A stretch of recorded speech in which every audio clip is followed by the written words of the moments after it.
I'm Bruno from National Homes, and today as part of the fall maintenance package on your home, I'm going to be talking about lubricating your garage door tracks, and we're also going to touch a little bit on the actual weather stripping.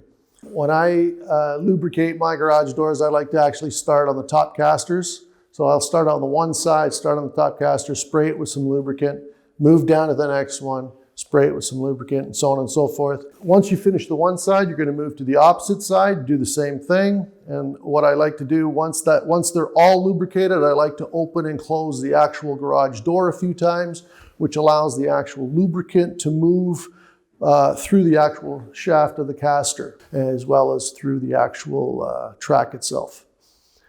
So for the weather stripping, I would check to see right in this seam here, that's where it tends to crack the most.